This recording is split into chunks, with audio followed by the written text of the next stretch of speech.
शिल्पा शहर की पढ़ी लिखी और होशियार लड़की है, जिसकी शादी उसके पापा के सालों पुराने वादे की वजह से गांव के विकास से हो जाती है। शिल्पा की सास पुराने ख्यालों की होती है। अरे शहर की हो, इसका मतलब ये नहीं कि जो मन आए करोगी। घर के कुछ नियम है जो तुम्हें भी मानने पड़ेंगे। हाँ। मुझे रीति रिवाज से कोई दिक्कत नहीं है, पर ऐसे नियम जिनका कोई मतलब ना बने, वो तो गलत है। हाय, देखो तो। अरे घर आए एक दिन पूरा नहीं हुआ और सास से जुबान लड़ाना भी शुरू। हो बहू हो, अपनी हद में रहना सीख लो। हाँ। इतने में विकास भी वहां आ जाता है। माँ, मुझे लगता है शिल्पा को घर रहने की जगह दुकान चलना चाहिए। इसकी नई चीजों की समझ और सोच हमारे बिजनेस के लिए बहुत अच्छी रहेगी। बेटे की बात सुनकर माँ को बहुत गुस्सा आ जाता है। अच्छा, अरे बीवी के आते ही तेरे तो सुर बदल गए। अगर ये दुकान जाने लगी तो गांव में क्या इज्जत रह जाएगी हमारी है? लोग क्या कहेंगे? ये कहीं नहीं जाएंगी बस। हाँ। आगे और कुछ बोले बिना विकास वहां से चला जाता है और सास शिल्पा को घर के कामों में लगा देती है। उसी रात विकास और शिल्पा साथ बैठकर बातें कर रहे होते हैं। मम्मी ऐसा क्यों सोचती हैं कि औरतें कुछ नहीं कर सकती, और उन्हें लोगों की इतनी चिंता क्यों है?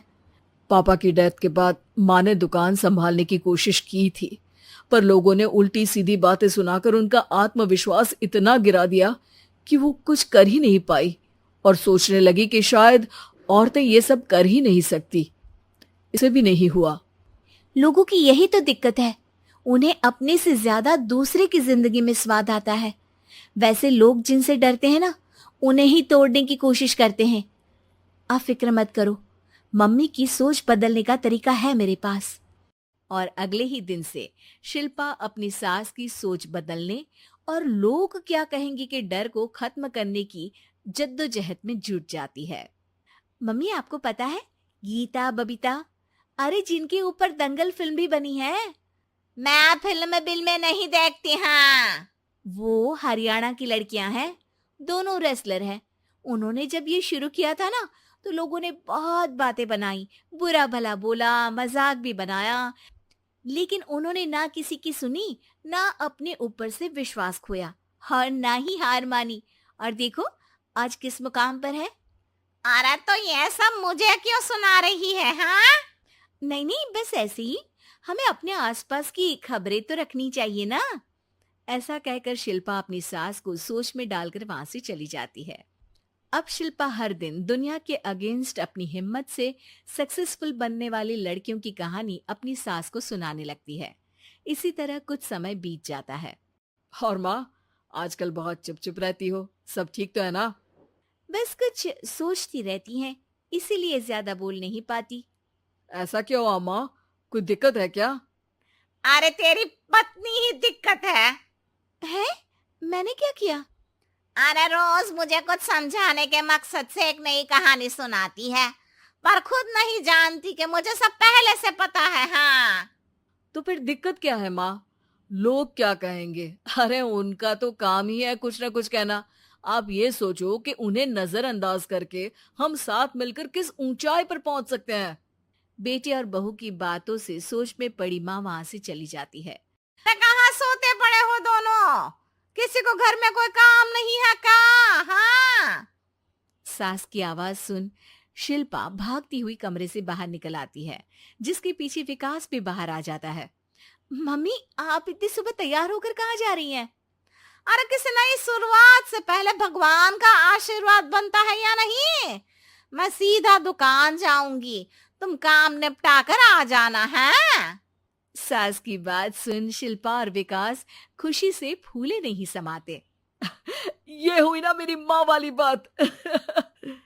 पूरा परिवार मिलकर दुकान पर काम करने लगता है, जिसमें विकास और उसकी माँ दुकान संभालते हैं, तो शिल्पा काम को ऑनलाइन डाल शहर और इंटरनेट का काम संभालने लगती है, जिसे देख गांव में लोगों के बीच गॉसिप शुरू होते देर नहीं लगती।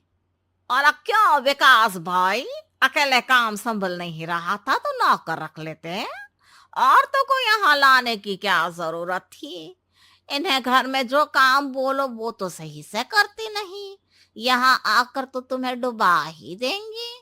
अरे भाई साहब, अगर आपके घर की औरतें सही से काम नहीं करती ना, तो हमें उससे कोई लेना देना नहीं। यहाँ आपकी पंचायत के लिए किसी के पास समय नहीं है। हाँ। करारा जवाब सुन बातें सुनाने आए लोग मुंह लचकाए उल्टे पैर वापस चले जाते हैं। वाह मम्मी, ये तो अब दोबारा कभी भूल कर भी यहाँ नहीं आएंगे। I am so proud of you. अरे बहुत हुआ, हाँ काम पर लगो चलो। तीनों आपस में काम बांटकर अपने अपने काम पर लग जाते हैं।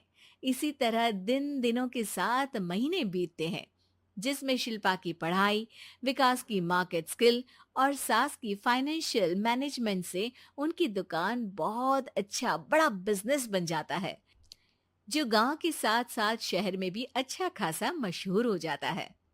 अरे सच ही कहते थे तुम दोनों, लोगों का तो काम ही होता है कहना। अब हमें सुनना है या नजरअंदाज करना है वो तो हमारे ऊपर है। हाँ।